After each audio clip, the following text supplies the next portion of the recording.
Good morning, Todd Baker. So good to see you this week. The sun is out there shining, and it's the start of a good day. Absolutely. It's a beautiful day today. Yeah. I know we took a week off last week to observe the holiday, but glad to be back on the phone with you today and to do this video. Let's just start. I mean, there's a lot of good news, a lot of good reporting. I'm real excited that Governor Abbott announced that he's going to, have a conference call tomorrow to discuss getting Texas back to work specifically.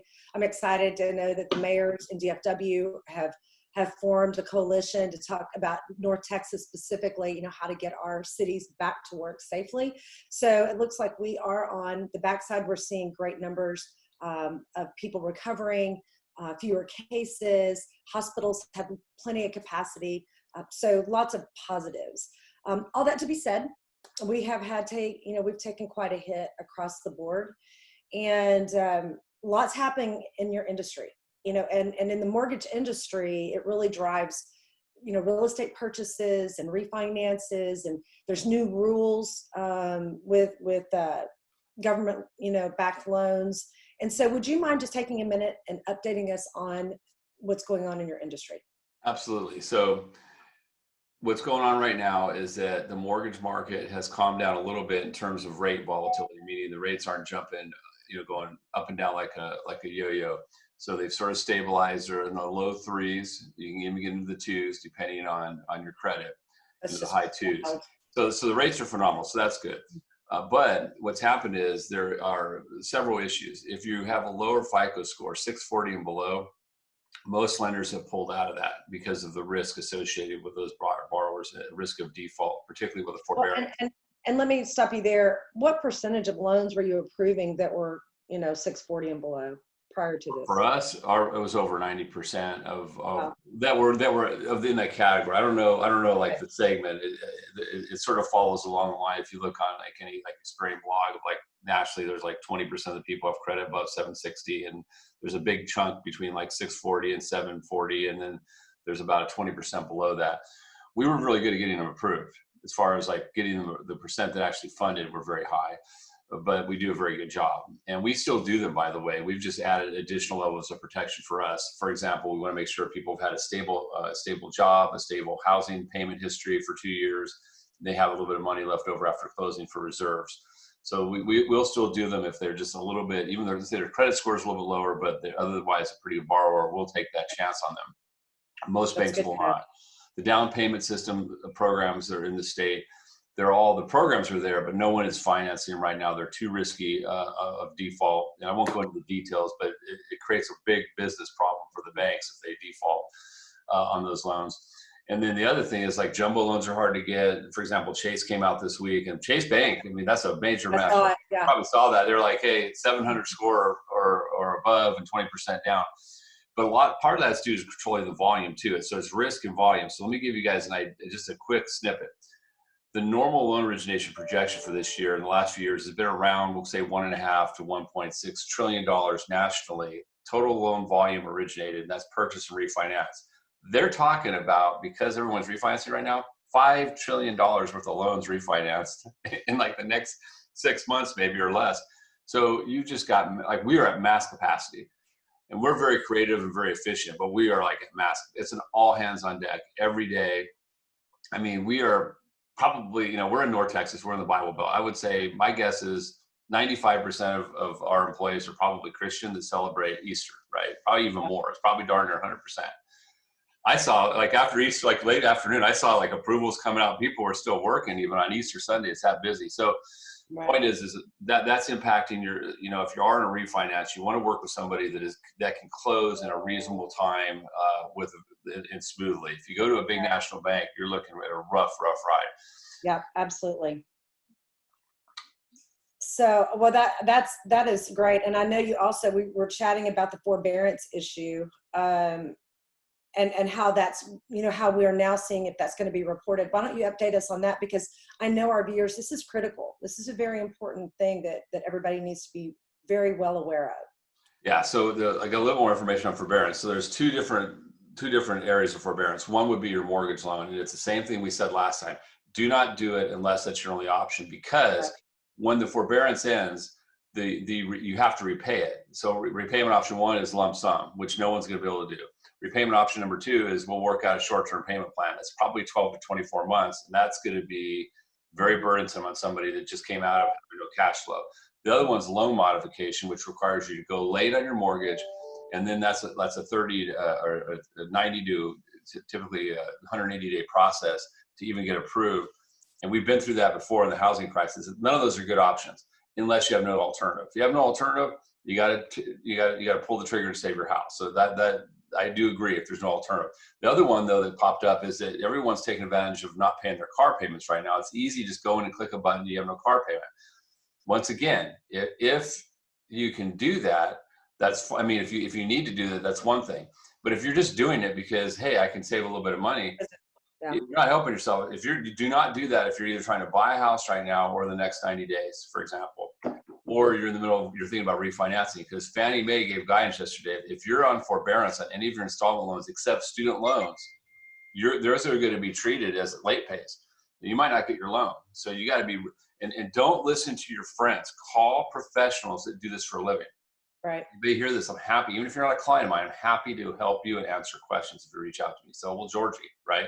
But family and friends mean well, but what they 99% of the time do, they're passing on hearsay information that's likely wrong. So don't ever base a decision on anything you've heard, verify with a professional. Do you think that there's a possibility that once, if you buckle down, and you stay the course, you pay your mortgage and your auto payments through this period, and there's going to be sacrifice, there's no question.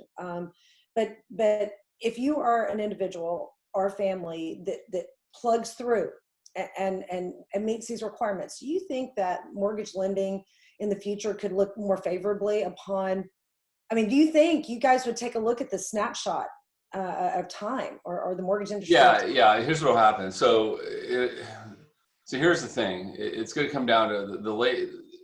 It'll be partially an impact on credit score, and then how quickly they can sort of, pull out of that. If you can miss the credit score impact, I'm not sure yet.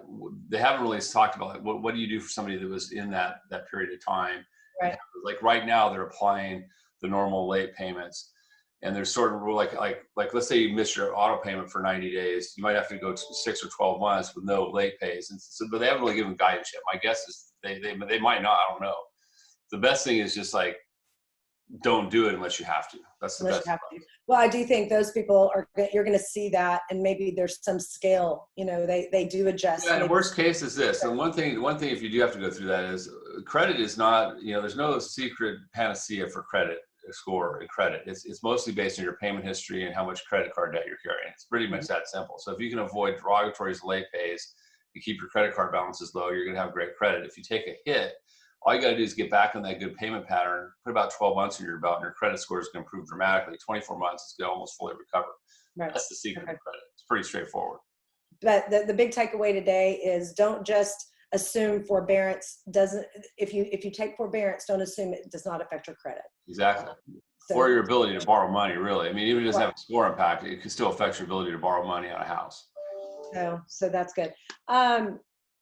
I know that you're seeing some things go on. You obviously refinance has been a big part of your business lately, but what are you seeing on your side from new home sales and closing? Well, we've talked about that on our first call, and I know we chatted about this before we started this morning. The bottom line is, I think we're in a buyer's market, which is remarkable because I think it was November of 2012 we entered probably the all-time bull market, right, as far as the seller's market in North Texas. So that's 8 years. We've had over 8 years, really, or almost 8 years, right, that you've had this just incredible seller's market. So we're in a buyer's market now. And what a buyer's market means is that a seller's going to be more willing to negotiate on price and negotiate on paying closing costs. And depending on your situation, working with the right team, we would guide you. And sometimes both, what that means is, so if a seller's willing to give you a concession, you might be able to get your closing costs paid. And usually that's actually better. If it's an owner-occupied property you to keep for a while, that's a better concession to take than a price reduction. But the other thing is price reductions are there. And the third thing is you don't have the competition. So it's easier to go in. I have people that that normally, like we're talking about in price points that were like $200,000, that usually there's 10 or 15 offers, and our strategy Right. would be like the winning offer. Now Right. there's like, we're the only person offering the money sometimes, and it's a lot easier. So right now, if you've been waiting to buy a house and your job has not been impacted, this was the time you're waiting for. You need to jump off the fence and get in the market.